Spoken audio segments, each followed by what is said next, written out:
Welcome back to Remnants of the Veil, Episode 16. Before the Succession War declared itself openly, it moved through rooms.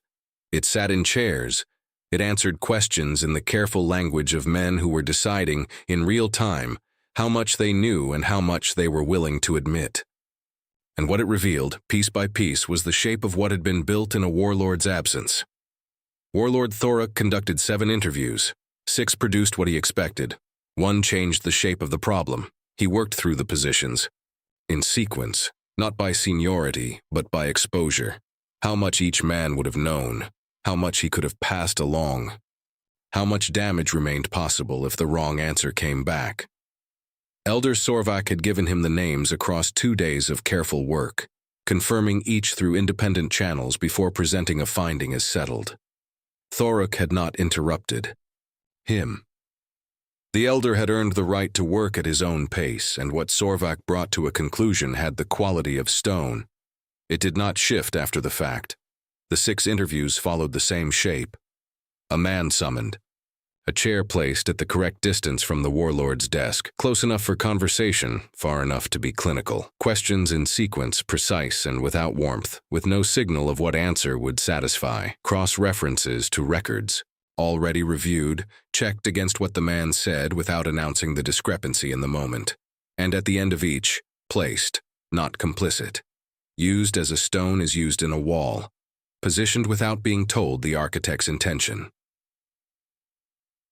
6. Men retained. 6 men watched. The border station commander came in 7th. His name was Veskaar, 19 years of service. Thorruk's father's appointment. Carried forward because border station commanders were not changed without cause, and 19 years of demonstrated competence was not cause. Thorruk had trusted him the way he trusted infrastructure. Not consciously, but as an assumed condition of the world that required no ongoing examination. The interview lasted 4 hours. The others had lasted less than 1. He had pulled Veskaar's communication logs for the 3 months of his absence from Kethara. Not the content of the messages, which were sealed under station protocol, but the routing data. Who had received transmissions from the border station? At what frequency? Whether the intervals matched operational necessity. They did not match operational necessity. They matched a pattern, regular, deliberate, calibrated to be unremarkable in any single instance, and legible only in aggregate.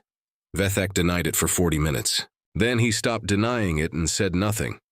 Thorruk let the silence settle. The station's operational protocols, he said. The patrol schedules, the sensor gap in the northern corridor. Nothing, while I was in Sector Aura 7. 3 months. Still. Nothing. I need to understand one thing. Thorruk leaned forward. The desk was his father's desk, and his father's before that, and the wood had absorbed enough history to make declarations of its own. Did you share the protocols? Not who received them, not why, only whether. Veskaar met his eyes. A long moment passed. Yes, he said. Thorruk nodded once. The way a man nods when he receives information he already understood but needed confirmed. Not relief, not anger. The closing of an accounting. Commander Veskaar was removed that afternoon, but the uncertainty he left behind could not be removed. Man could be dismissed. A question endured. Whether the border station's patrol schedules had reached Morvaak's intelligence network, whether the northern corridor's sensor gaps had been mapped and transferred elsewhere, whether some third party, unnamed, unreachable, had received a briefing on exactly where Clan Thorruk's coverage thinned, and was keeping that knowledge for the moment it would be most useful. Thorruk did not know. He could not know. The routing data told him the shape of the betrayal. It did not tell him where the betrayal had gone once it left Veskaar's hands. He filed the uncertainty with the weight he gave everything he could not yet act on. Not urgency, permanence. The kind that settled at the bottom of everything and did not dissolve. The emergency authority protocol was rewritten that evening. Brekhan's function, logistics elder, position established by function rather than name, was removed and replaced with an office that answered to the warlord's desk directly. No intermediary, No chain of interpretation. The protocol stayed, on record. Its center of gravity shifted. Elder Sorvak reviewed the revision without comment. This was, Thorruk had come to understand, the Elder's form of endorsement. When Sorvak disagreed, he said so. His silence confirmed. The two undeclared ships arrived on the 7th day. Warlord Thorruk was not at the platform when they came. He had not arranged to be. The captains would understand the absence, or they would learn to, and either outcome told him something useful. The report reached his desk that afternoon. 2 warships, mid-class. One bore a hull configuration he could not immediately place. The construction pattern read as neither standard compact yard work nor the distinctive bracing of any individual clan's favored shipwrights. Its origins were uncertain. The framing of the secondary hull suggested a yard operating outside the compact's main construction corridors, somewhere with access to adequate materials and insufficient oversight to standardize the result. The second ship was more legible in its build, but offered no more information about where its captain had been before Kethara. Both had entered the approach corridor on standard protocols, requested berth assignment through normal channels, and transmitted nothing on clan or common frequencies, no statement, no announcement. No explanation for why they had arrived at the homeworld of Clan Thorruk 7 days after a warlord's formal duel ended on this planet's stone. In the compact, presence was its own language. Grethkaar brought them to Thorruk's chamber on the 2nd morning, Threnk on the Gorek, Orith on the Kethrak. They stood the way men stood who had made a decision they were committed to and were waiting to learn if it had been a correct one. Not supplicant, not aggressive. Present, in the way that Grethkaar, who had spent years making decisions under pressure, were present, carrying the weight of the choice they'd made to come here without showing it as anything that could be called an expression. Thorruk asked them nothing. He spent 3 minutes reviewing the engagement histories Grethkaar had compiled. Threnk had been in 4 engagements under 2 commands, had taken the harder position in 3 of them voluntarily, had no failed assignments in his record. Orath had fewer engagements, a cleaner rate in each, a captain who chose his fights carefully rather than often, and who had not yet been wrong about which fights to choose. Neither man spoke during the 3 minutes. Thorruk set the records. Aside. You're in the formation, he said. 7 ships, departed 0600. He did not watch them leave. He was already reading the next document on the desk. But he noted the quality of the silence between the 3 of them in the moment before Threnk and Orath turned to go. The absence of anything that needed to be said because everything necessary had already been established. 2 men had come. To Kethara without being asked. He had read what they were. He had told them where they would be. That was the acceptance. Nothing else was needed. Thorruk chose his captains with the attention he gave to nothing else. Grethkaar, who was barely 60 and had demonstrated across 3 command rotations that precision and aggression, in equal measure, produced results that experience alone could not. Thevrak, who had fought at the Shrieking Nebula under Kael'vor's old formations and spent 11 years subsequently teaching that engagement's lessons to every captain who served with him. Threnk and Orath, who had proven the value of their judgment by arriving when they did, and would prove the value of their loyalty by what followed. 7 ships. Warlord Thorruk not among them. Grethkaar's formation. Grethkaar commanding its center, the Gorath holding port line, Thevrak anchoring the south flank, Threnk and Orath at secondary positions, 2 others completing the spread. Without the Warlord. Aboard, the senior captain held full tactical authority. Grethkaar's decisions would be Thorruk's decisions. Grethkaar's mistakes would be Thorruk's mistakes. This was not a qualification on the authority. It was a definition of it.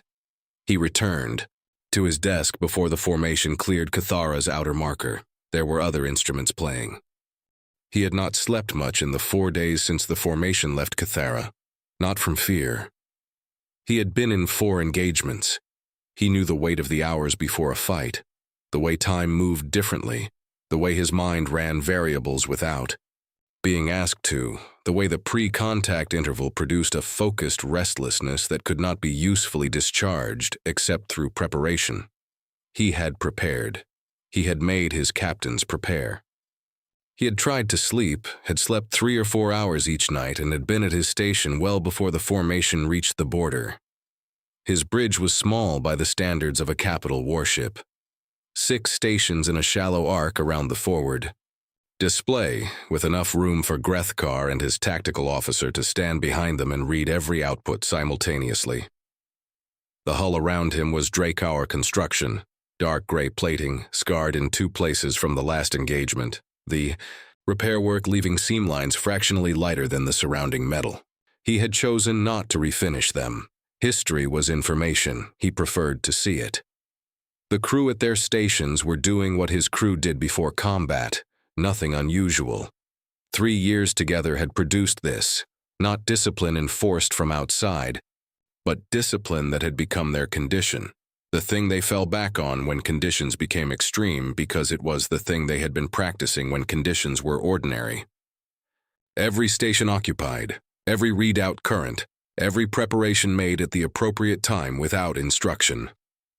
Grethkaar stood behind the tactical station and watched Veskaar's formation close on the display. 7 ships, compressed line. Coming. In hard.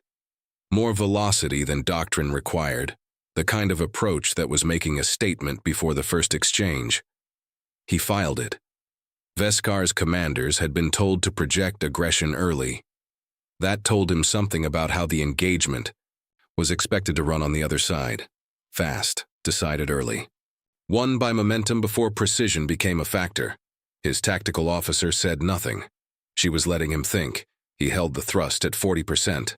Veskaar's formation was going to arrive regardless. What mattered was the geometry of the meeting. The sex. First volley came in beyond optimal range. Intent, not tactic. 3 shots landing against his forward hull, registering as surface damage on the readout. Not through the plating, not structural.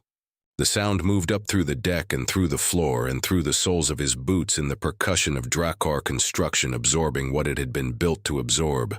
Deep, resonant, the tone of metal that has mass and does not give way. Not an explosion. An announcement.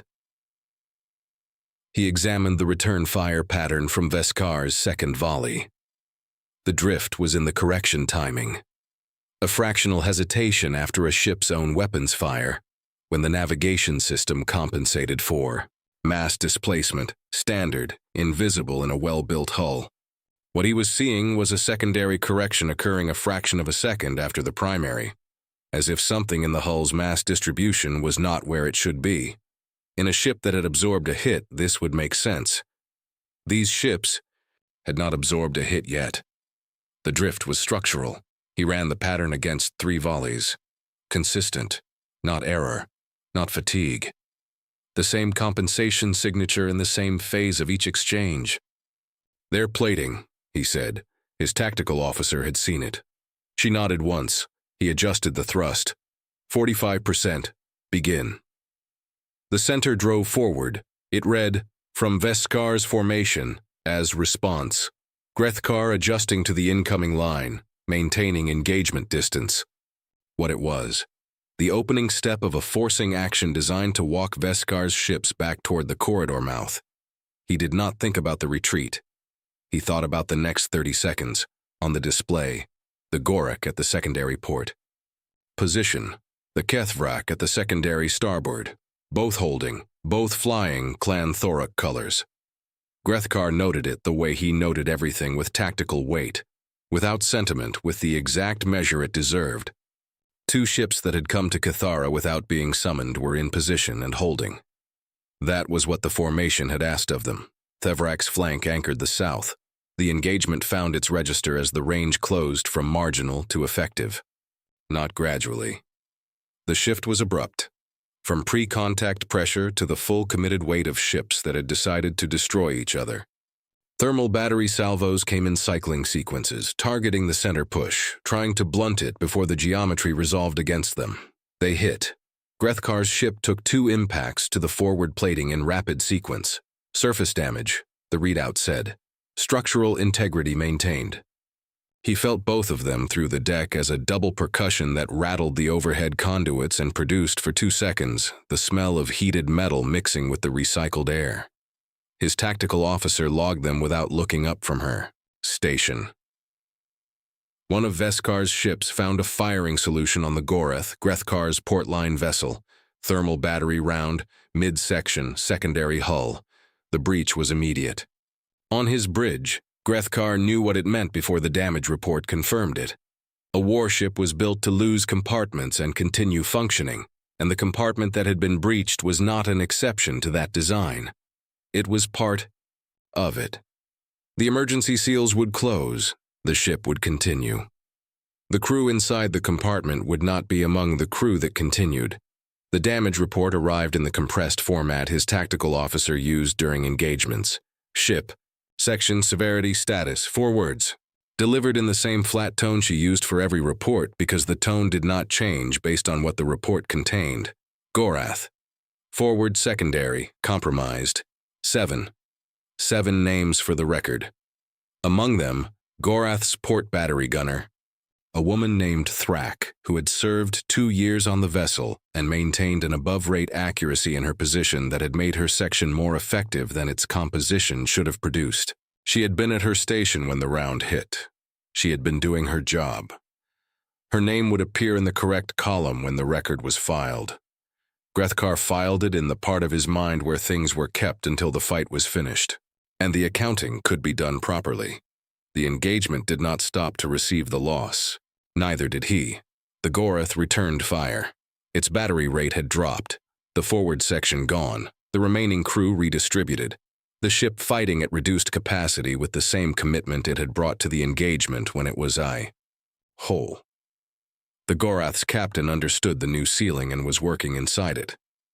Grethkaar watched the ship absorb 2 more grazing impacts in the next 8 minutes without moving from its station. It kept firing. It kept holding.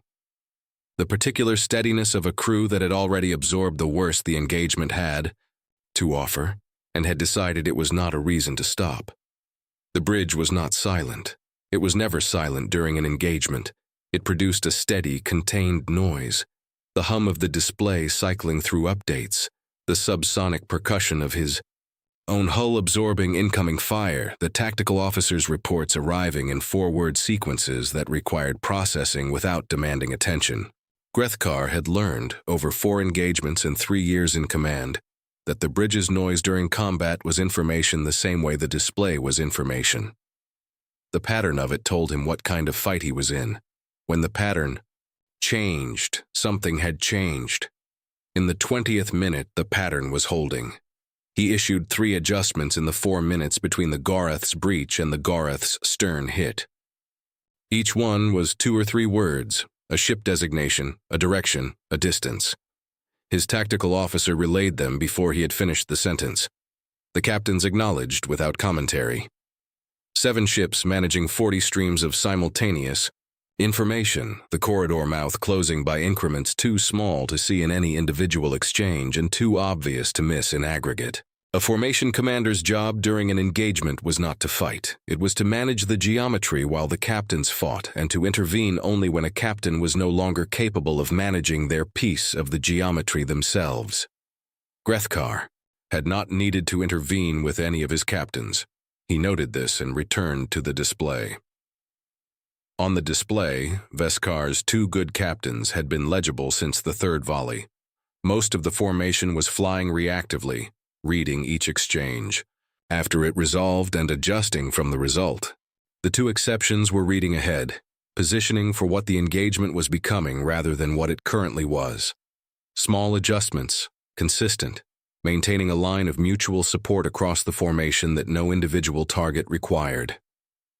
They were managing each other's exposure. They were flying together inside a formation that wasn't functioning as one. The tell was how they fired. Most of Veskaar's captains were cycling weapons on the highest priority target at each moment, reactive, efficient, producing volume.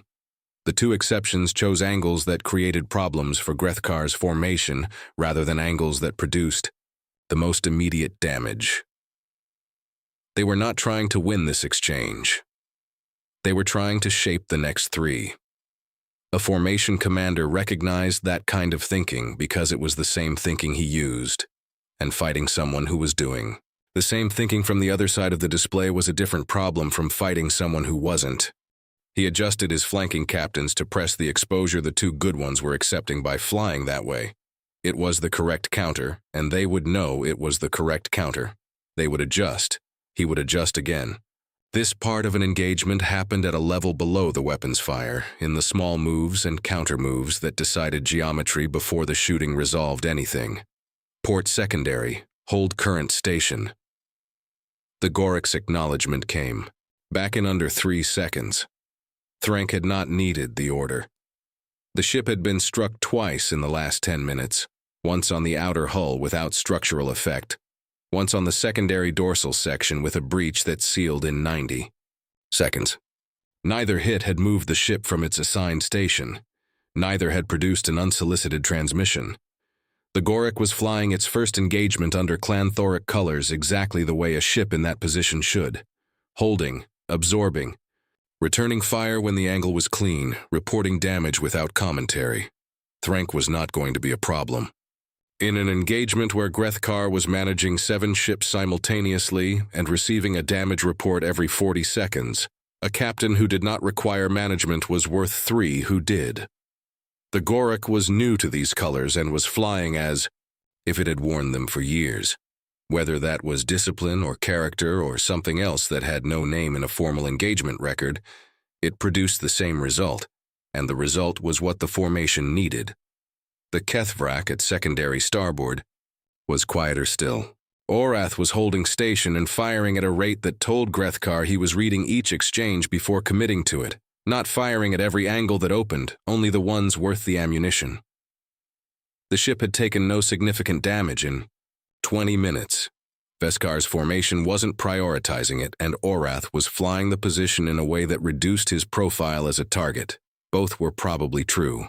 The second causing the first. At the 22nd minute, one of Veskaar's aggressive 3 found the angle on the Gorath's stern. The shot was better than anything Veskaar's formation had produced.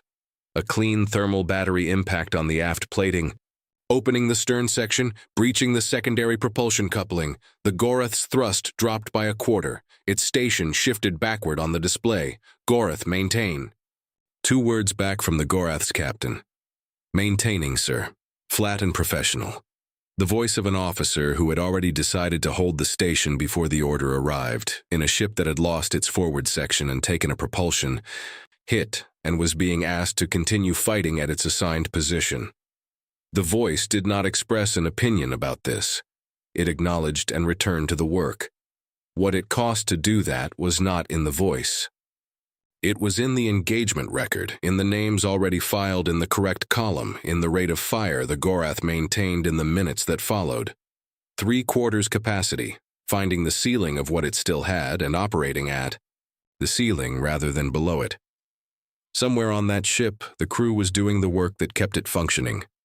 Damage control in sections still holding. Redistribution to cover positions that were not. The continuation of the job regardless of what the job had already extracted. The Gorath held its station. It gave what it had. Grethkaar was aware of this the way he was aware of everything in the formation, not as emotion, not as judgment, as information. The Gorath was functioning. He returned to the display.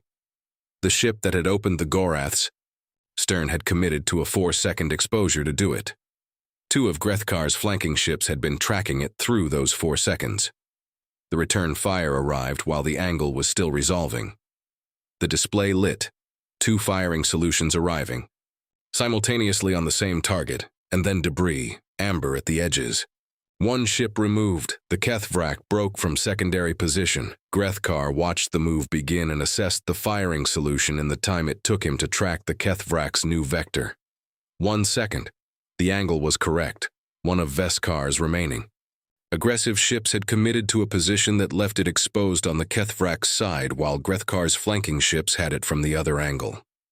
Orath had read it before the formation's command structure had produced an order. The Kethara's fire caught the ship while it was still committed. Thermal battery convergence. The display washed out for a full second before the sensors recalibrated. When it cleared, debris. Amber. One more ship removed. Grethkaar had not countermanded the move.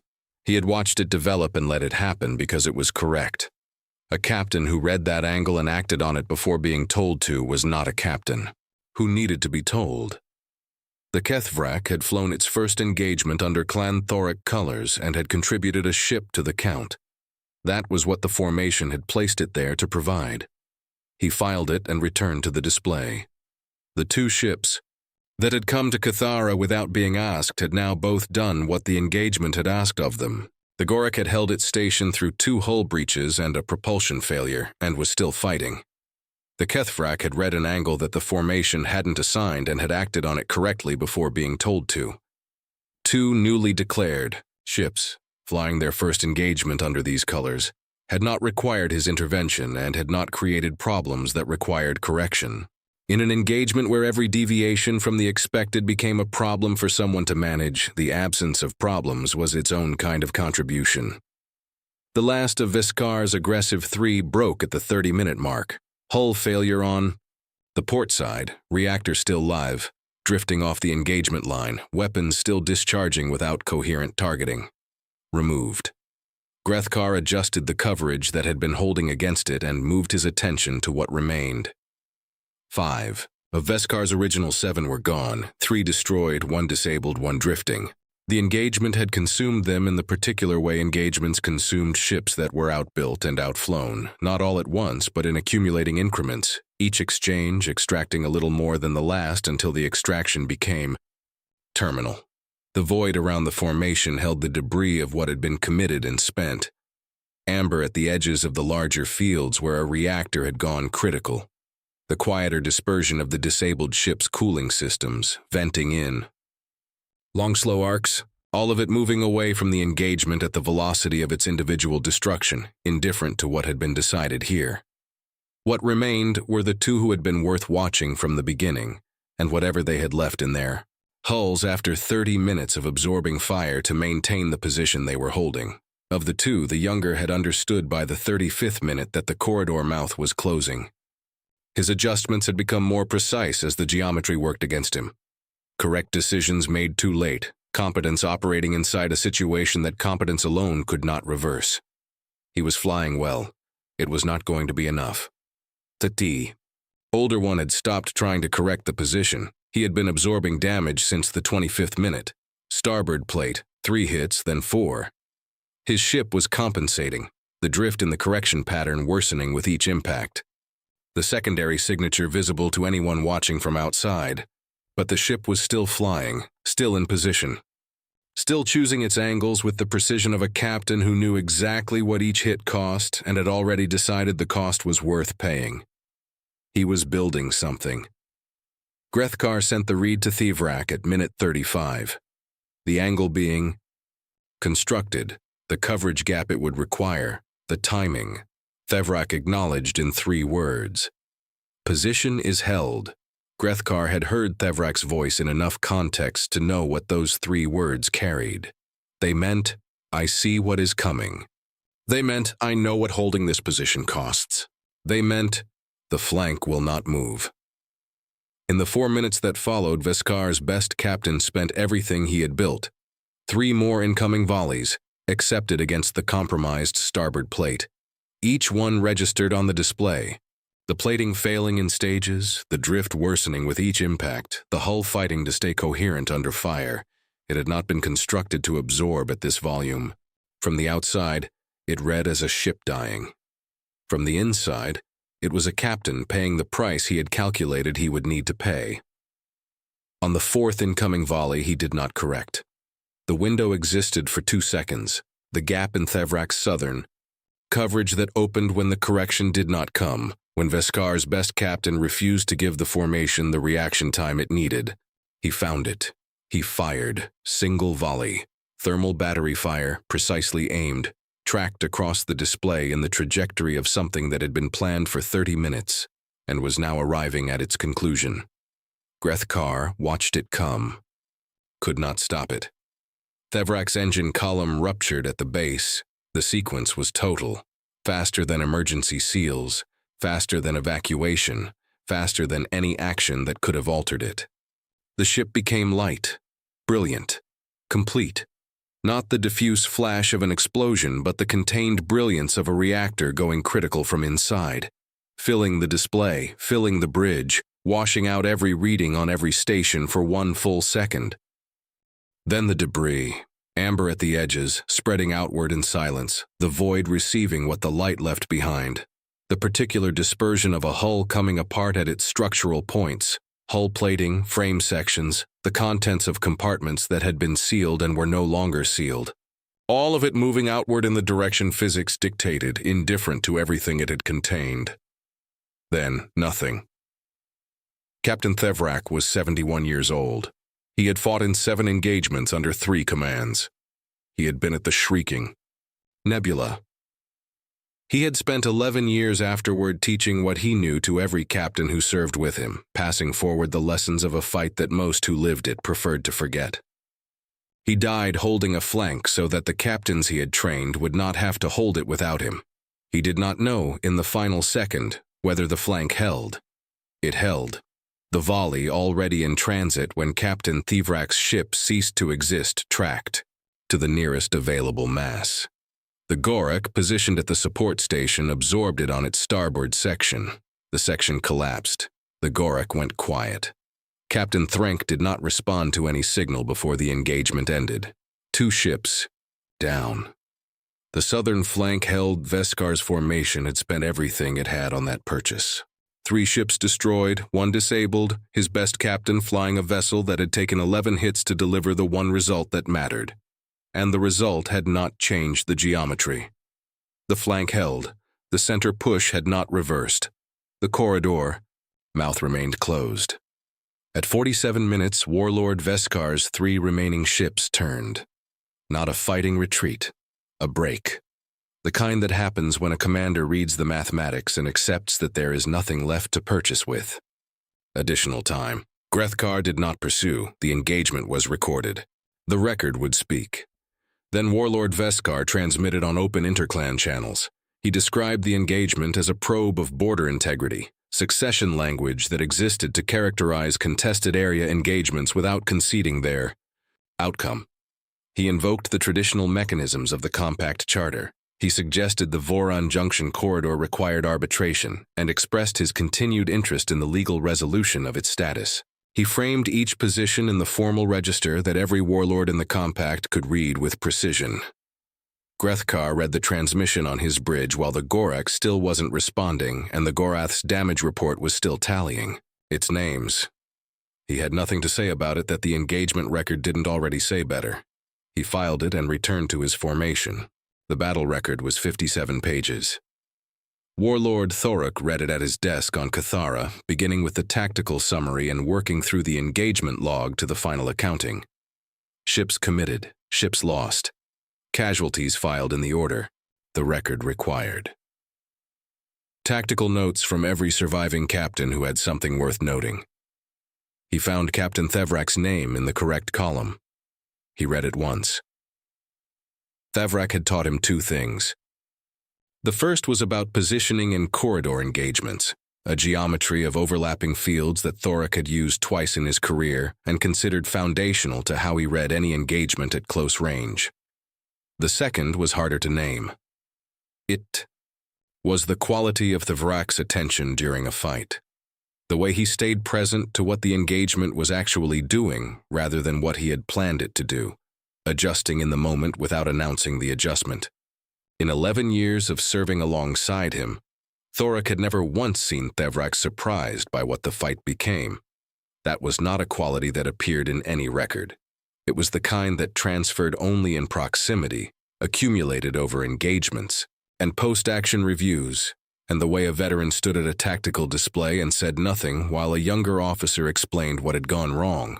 That quality now lived in Grethkaar, and in the captains who had served with Thorruk, and in the decisions they would make in engagements Thorruk had not yet fought. That was how the compact preserved what it valued in people. The Gorek was listed as pending, crew status unknown, hull destroyed, record to be completed once the tactical assessment confirmed final disposition. 30 days of confirmed service were required for formal clan incorporation. The Gorek had served 1 engagement. The record would note it as pending and remain pending. Captain Thrank's status would be confirmed when the debris field was assessed. In the tactical observations appended to the main record, Grethkaar had added a margin note. During the 47 minutes of the engagement, while 7 ships were deployed to the border, the Clan Thorruk force present inside its own space had fallen temporarily below the drifting bioship count in the Thresh corridor. The gap had closed when the formation returned. No action recommended. Grethkaar had been correct not to recommend one. The deployment had been necessary. Noting the gap was the work of a competent officer. Recommending a response to a temporary condition he could not have effected from the engagement would have been overreach. Warlord Thorruk filed it. Elder Sorvak was in the doorway. He said nothing. He had not been asked.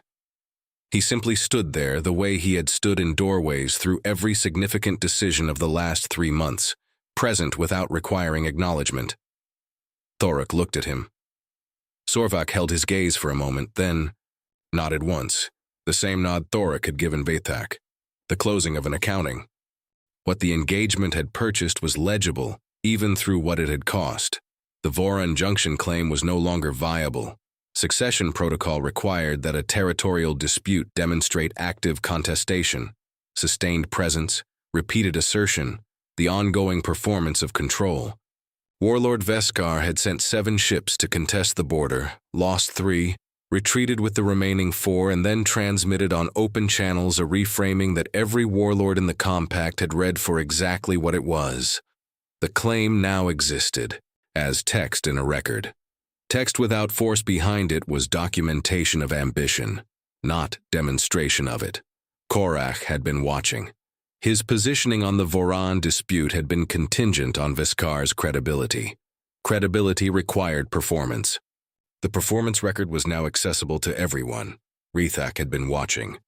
Rethak watched everything twice before adjusting, which meant he would adjust now, and what adjustment he made would become visible only when he chose to make it visible. The ship quality sat at the bottom of Thorruk's analysis. A warlord did not commit compromised ships to a challenge transmission engagement without a reason. The available reasons were limited.